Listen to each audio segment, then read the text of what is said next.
축복합니다. 축복합니다.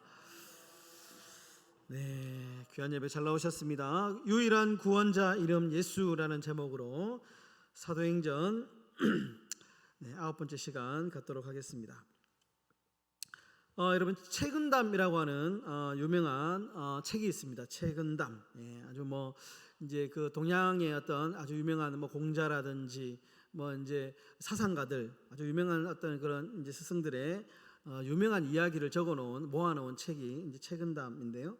이 책은담에는 이런 말이 있습니다. 좁은 지름길에서는 한 걸음 멈추어 남을 가게 하고 맛 좋은 음식이 있을 때에는 3분을 감해서 남에게 양보하며 맛보게 해라. 이것이 바로 세상을 살아가는 최상의 방법이다. 이렇게 이야기를 합니다. 양보해라 라는 것이죠. 이 양보에 관해서 소학에서는 이렇게 말합니다. 평생토록 길을 양보해도 백보에 지나지 않을 것이며 평생토록 밭두렁을 양보해도 한마지기를 잃지 않는다. 아주 귀한 말인데요.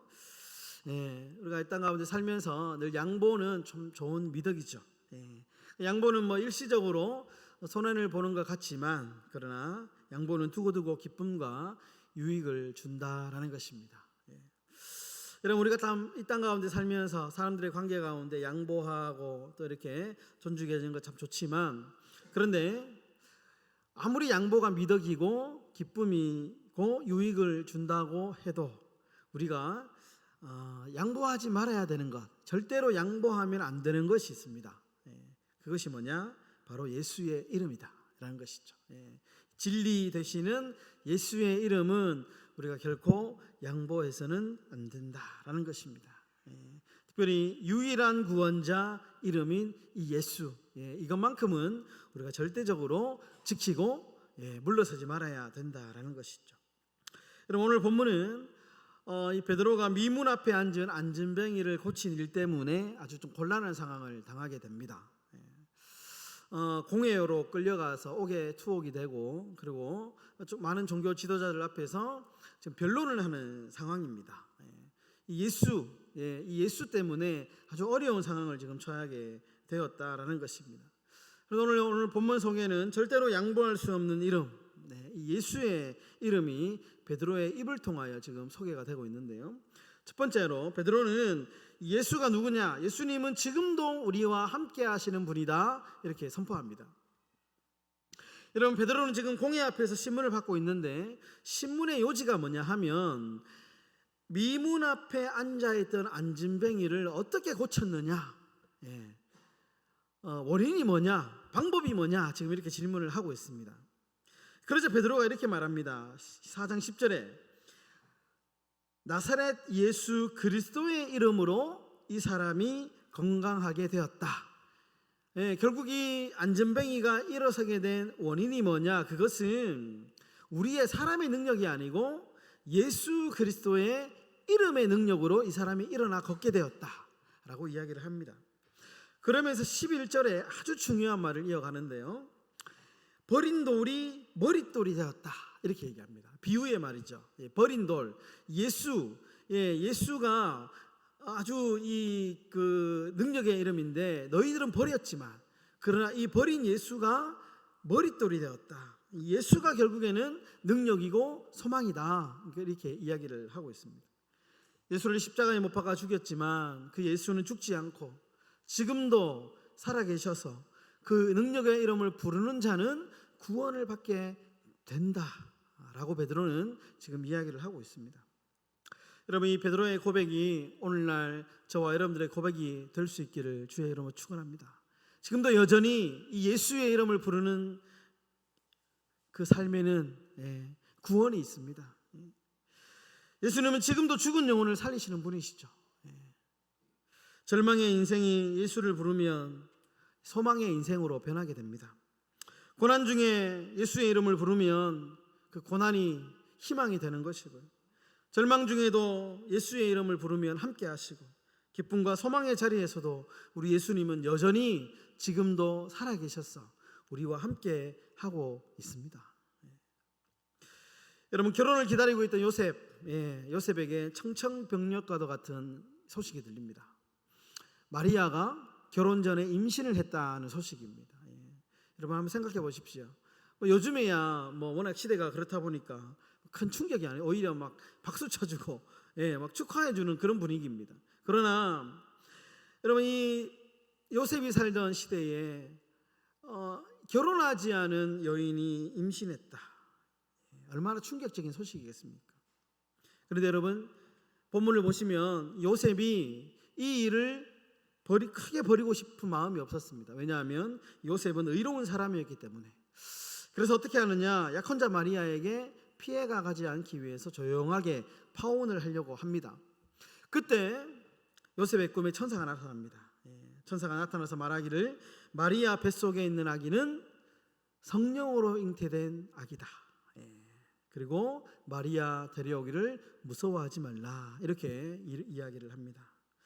그리고 마리아 뱃속에 있는 아이의 정체를 천사가 말해주는데 마태복음 1장 23절에 이렇게 말씀합니다. 아주 유명한 말씀이죠. 보라, 처녀가 잉태하여 아들을 낳을 것이요 그의 이름은 임마누엘이라 하리라. 이를 번역한즉 하나님이 우리와 함께 계시다 함이라.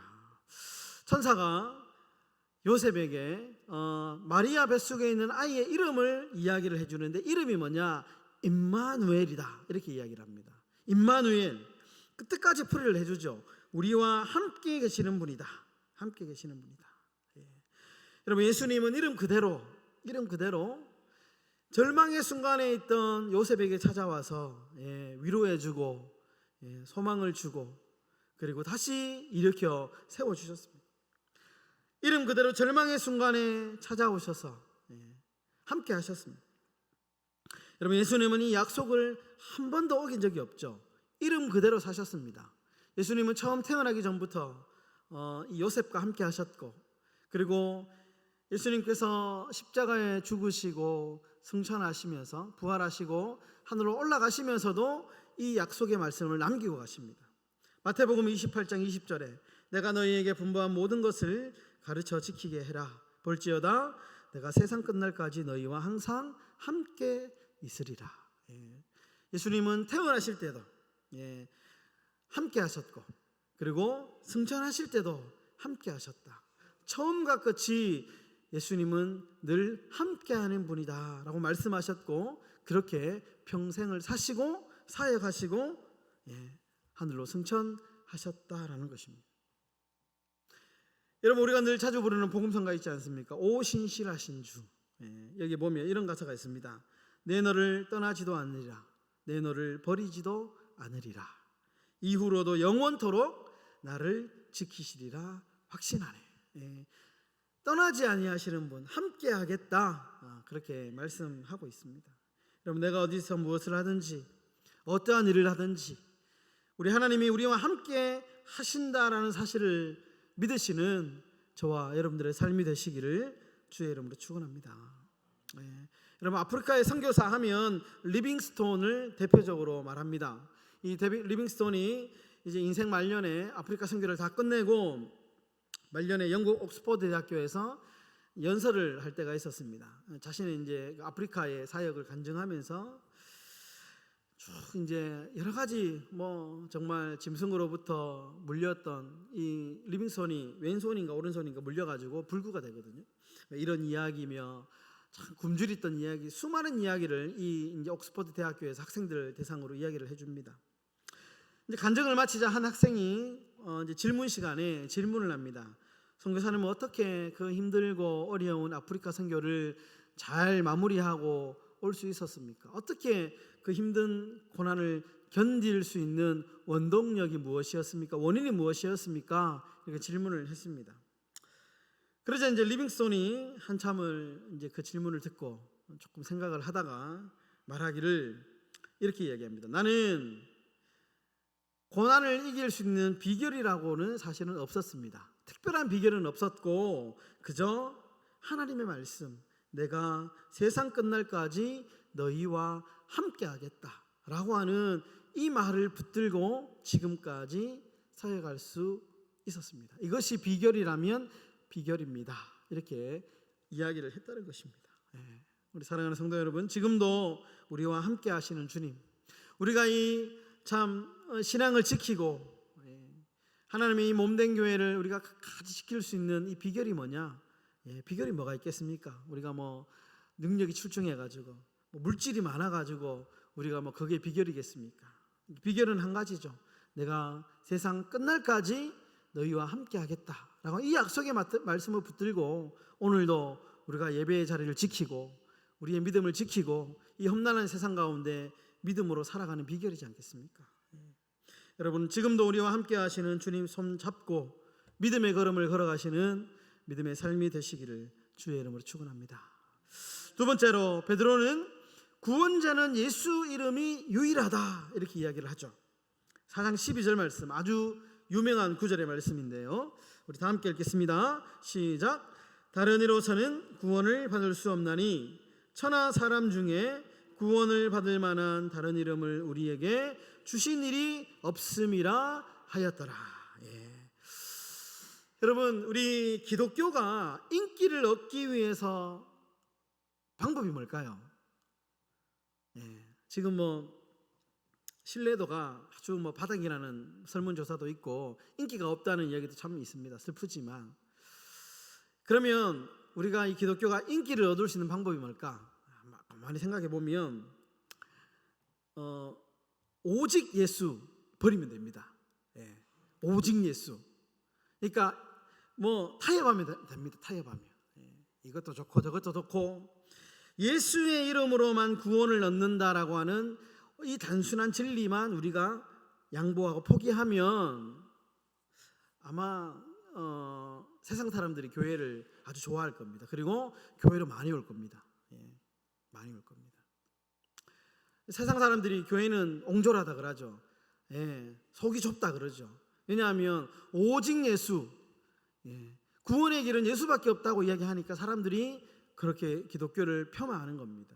근데 이거 버리면 예를 들어 가지고 뭐 여기서 뭐 불교도 뭐 불교 성도도 그거 믿어도 우리 천국 갈 수 있고, 뭐 이슬람 믿어도 천국 갈 수 있고, 뭐 다른 거 믿어도 다 천국 갈 수 있으니까 여기 와서 같이 우리 예배 드립시다 하면 뭐 마다하는 사람이 누가 있겠습니까? 인기가 올라가겠죠.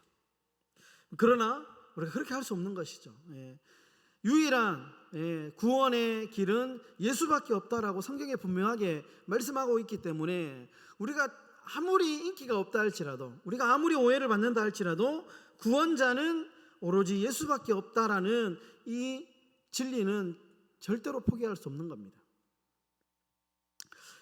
여러분, 메이라고 하는 사람의 이야기가 참 재미있는데, 이 메이라고 하는 사람이 어떤 사람이냐면 선교사님들을 정글로 이제 비행기로 운반하는 그런 역할을 하는 비행기 조종사가 한 분 있었습니다. 이 메이라고 하는 사람이 비행기를 이제 배우면서 자기 그 스승에게 귀가 따갑도록 들었던 이야기가 있습니다. 비행기를 조종할 때 어떤 이야기냐? 비행기를 타고 하늘에 올라가면 절대로 자신의 감각을 믿어서는 안 된다라는 겁니다. 만약에 비행기 조종사의 생각에 내가 지금 남쪽으로 간다고 느껴질 때 어떻게 해야 되느냐?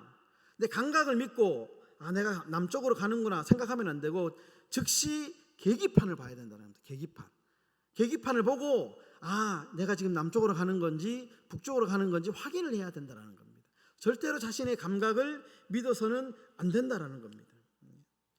내가 생각할 때 내가 비행기가 지금 막 아래로 내려가고 있다라고 느껴질 때 자신의 감각을 믿으면 안 되고 그때도 계기판을 봐야 된다는 겁니다. 계기판을 보면 이 비행기가 지금 밑으로 내려가고 있구나 확인을 해야 된다라는 것입니다. 비행기 조종사들은 늘 이런 훈련을 받았다는 것입니다. 그러니까 만약에 비행기 조종사인 메이가 자신의 감각을 믿고 지금 비행기가 밑으로 내려가고 있구나 생각하고 비행기를 끌어올리면 큰 사고가 난다는 겁니다. 내가 지금 비행기가 지금 수평이 아니구나, 이거 조금 삐뚤어졌구나, 오른쪽으로 삐뚤어졌구나 라고 감각이 느껴져서 이렇게 틀었다가는 큰 사고가 난다는 겁니다. 절대로 비행기 조종사는 자신의 감을 믿는 것이 아니고 계기판을 봐야 된다는 겁니다. 자신의 감각을 절대로 믿으면 안 된다는 거죠. 여러분, 실제로 오래전에 경북 칠곡에 우리 공군 비행기가 추락해서 사망자가 발생하고 안타까운 일들이 있었습니다. 그 원인이 뭐냐? 비행기가 구름 속을 비행하다가 착각을 한 겁니다. 구름 속에 들어갔다가 딱 나오면 순간 조종사는 이 하늘과 땅이 구분이 안 된다는 겁니다. 만약에 밑에 바다라면 이 바다가 하늘로 착각을 한다는 겁니다. 그럴 때 자신의 감각을 믿으면 안 되고 계기판을 봐야 된다는 겁니다. 여러분, 이것은 비행 조종사들만의 주의사항이 아니고 우리 믿음 생활을 할 때에도 중요합니다. 이 계기판이 중요합니다. 대부분의 사람들은 저도 포함해서 우리의 경험이나 우리가 배운 것들, 우리의 어떤 그런 지식을 우리 삶의 계기판으로 삼죠. 그래서 이런 상황이 생겼을 때는 나의 경험이나 내가 읽은 책들, 내가 배운 내용들을 가지고 이럴 때는 이렇게 행동하고 경험을 통해서 우리가 살아가는 겁니다. 매우 중요하죠. 그러나 결정적인 순간에 우리가 아주 중요한 순간에 우리의 감각을 믿지 말아야 될 때가 있다라는 것입니다. 계기판을 보고 이것이 참이냐 진리냐를 판가름해야 될 때도 있다라는 것입니다. 여러분, 인생의 유일한 계기판이 뭐냐? 그것이 바로 예수 그리스도의 이름이다라는 것입니다. 세상에 여러분, 기독교를 가장한 이 아주 그럴듯한 어떤 내용들이 너무 많습니다. 들어보면 저 말이 맞는 것 같기도 해요. 그때 우리가 무엇을 봐야 되느냐? 내 감각을 믿는 것이 아니고, 내가 지금까지 배워왔던 지식을 믿는 것이 아니고, 절대적인 계기판 되시는 예수 그리스도의 이름, 하나님의 말씀을 분별할 수 있어야 돼요. 돌아와야 된다는 것입니다. 예수의 이름만이 우리 인생의 유일한 나침판이고 구원으로 인도하는 유일한 이름이다라는 것을 우리가 반드시 잊지 말아야 된다는 겁니다. 여러분, 요즘 아파트나 집을 들어가려면 번호키가 있지 않습니까? 열쇠나 번호를 누르고 들어갔는데, 만약에 내가 가진 열쇠나 내가 좋아하는 비밀번호를 막 누르면 들어갈 수 있습니까? 못 들어가죠. 반드시 정확한 열쇠, 정확한 비밀번호를 눌러야만 들어갈 수 있습니다. 여러분, 이 세상에 다양한 방법으로 구원받을 수 있다라고 이야기하지만, 여러분, 천국을 들어갈 수 있는, 하나님 나라에 들어갈 수 있는 열쇠는 하나밖에 없습니다. 하나밖에 없습니다. 그 비밀번호는 바로 예수 그리스도. 이거 외에는 우리가 하나님 나라에 들어갈 수 있는 방법이 없습니다. 비밀번호, 열쇠가 틀리면 절대로 우리가 들어갈 수 없는 것이죠. 그 천국 열쇠 비밀번호가 바로 예수 그리스도다라는 겁니다. 여러분, 외워서 되는 게 아니고 그 예수 그리스도만이 천국 가는 길임을 믿어야 되는 거죠. 알아서 되는 것이 아니고 그 이름을 믿어야 되는 것입니다. 여러분, 오늘 말씀을 통해서 지금도 살아계신 예수, 지금도 우리와 함께 하시고 어떠한 삶의 현장에서도 우리에게 찾아오셔서 위로가 필요한 삶의 현장에 위로 주시고, 격려가 필요한 삶의 현장에 격려 주시고, 때로는 책망이 필요한 삶의 가운데 책망도 해주시고, 그 지금도 살아계신 예수, 그리고 유일한 구원의 이름 그 예수 붙들고 남은 한 주간 승리하시며 살아가시는 저와 여러분들의 삶이 되시기를 주님의 이름으로 축원합니다.